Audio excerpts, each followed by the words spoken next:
CPIM-ന്റെ സംസ്ഥാന നേതൃയോഗങ്ങൾക്ക് ഇന്ന് സമാപനമാകുന്ന ദിവസം കൂടിയാണ്. ശബരിമല സ്വർണ്ണക്കൊള്ളയും PM ശ്രീയും ഒക്കെ തിരഞ്ഞെടുപ്പിൽ തിരിച്ചടിയായി എന്നാണ് CPIM-ന്റെ വിലയിരുത്തൽ. ജയിക്കുമെന്ന അമിത ആത്മവിശ്വാസം പ്രവർത്തകർക്ക് അലസത ഉണ്ടാക്കി.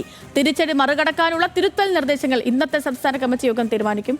CPI-യുടെ സംസ്ഥാന നേതൃയോഗങ്ങൾക്കും ഇന്ന് തുടക്കമാവുകയാണ്. അർജുൻ വിവരങ്ങളുമായിട്ട് ചേരുന്നുണ്ട്. അർജുൻ, ഇടതുമുന്നണിയെ സംബന്ധിച്ചിടത്തോളം നിർണായകമായ ദിവസങ്ങളായിരുന്നു ഇന്നലെയും ഇന്നുമൊക്കെയും.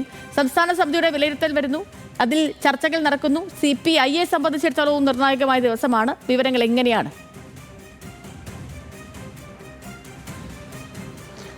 സേതു, തദ്ദേശ തെരഞ്ഞെടുപ്പിലെ തോൽവി വിശദമായി തന്നെയാണ് CPIM-ന്റെ നേതൃയോഗങ്ങൾ വിലയിരുത്തിയത്. CPM സെക്രട്ടേറിയറ്റിന് ശേഷം ഇന്നലെയും ഇന്നുമായി സംസ്ഥാന കമ്മിറ്റി ചേരുകയാണ്. ചില പ്രധാനപ്പെട്ട വിലയിരുത്തലുകൾ CPM സംസ്ഥാന കമ്മിറ്റിയിൽ ഉണ്ടായിട്ടുണ്ട് എന്നുള്ളതാണ് ശ്രദ്ധേയം.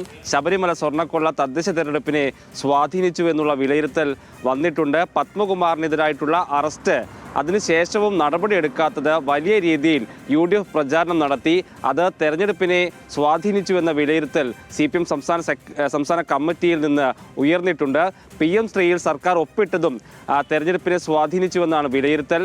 CPM-ഉം BJP-യും തമ്മിൽ അന്തർധാരയുണ്ടെന്നുള്ള പ്രചാരണം UDF നടത്തുന്ന ഘട്ടമായിരുന്നു. ആ ഘട്ടത്തിലാണ് PM ശ്രീയിൽ സർക്കാർ ഏതെങ്കിലും തരത്തിലൊരു ഒളിച്ചുപോയി ഒപ്പിട്ടതെന്ന തരത്തിലേക്ക് വിലയിരുത്തൽ വന്നത്. അതും CPM BJP അന്തർധാരയാണെന്നുള്ള പ്രചാരണത്തിന് ശക്തി കൂട്ടി, അത് സ്വാധീനിച്ചുവെന്ന വിലയിരുത്തൽ CPM-ന് ഉണ്ട്.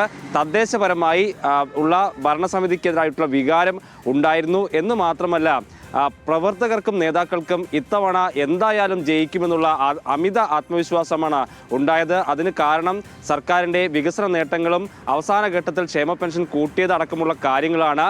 ഇതൊക്കെ വന്നതോടുകൂടി എളുപ്പത്തിൽ ജയിച്ചു പോകുമെന്നുള്ള ഒരു അമിത ആത്മവിശ്വാസത്തിൻ്റെ പുറത്തുള്ള ആലസ്യം പ്രവർത്തകർക്ക് ഉണ്ടായി. വലിയ രീതിയിലുള്ള ഒരു പ്രചാരണം തെരഞ്ഞെടുപ്പിൽ അവർ നടത്താത്തതിന് കാരണവും അതായിരുന്നു. അതും തെരഞ്ഞെടുപ്പിനെ തിരിച്ചടിക്ക് കാരണമായി എന്ന വിലയിരുത്തലാണ് CPM-ന്റെ സെക്രട്ടേറിയറ്റിലും സംസ്ഥാന കമ്മിറ്റിയിലും ഉണ്ടായിട്ടുള്ളത്. ഇനി ഇതെങ്ങനെ മറികടക്കാമെന്നുള്ള ആലോചനകളാണ് നടക്കുന്നത്. പ്രവർത്തകരെയും നേതാക്കളെയും ഊർജ്ജസ്വലരാക്കണം, പോയിട്ടുള്ള ആളുകളെ, ജനങ്ങളെ തിരിച്ച് പാർട്ടിയിലേക്ക് കൊണ്ടുവരണം. അതിനുള്ള തീരുമാനങ്ങളായിരിക്കും ഇന്ന് ഉണ്ടാവുക. അതേസമയത്ത് CPI-യുടെ നേതൃയോഗങ്ങളും ഇന്ന് ചേരുകയാണ്.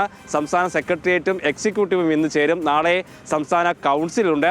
അതിലും ഇതിന് സമാനമായിട്ടുള്ള CPM നടത്തിയിട്ടുള്ള സമാനമായിട്ടുള്ള വിലയിരുത്തലുകൾ ഉണ്ടാകാനുള്ള സാധ്യതയുണ്ട്. പോകാൻ അധികം കാലങ്ങളില്ല, അധികം നാളുകളില്ല. അപ്പോൾ ഇടതുമുന്നണി തദ്ദേശ തെരഞ്ഞെടുപ്പിലുണ്ടായ തിരിച്ചടി വിലയിരുത്തുകയാണ്. ഇനി വരേണ്ട മാറ്റങ്ങൾ എന്തൊക്കെയാണ് എന്നതിൽ സജീവമായ ചർച്ചകൾ നടത്തുകയാണ് CPIM-ഉം CPI-യും. ഇപ്പോൾ വിവരങ്ങൾ നൽകുകയായിരുന്നു നമ്മുടെ അർജുൻ തിരുവനന്തപുരത്ത് നിന്ന്.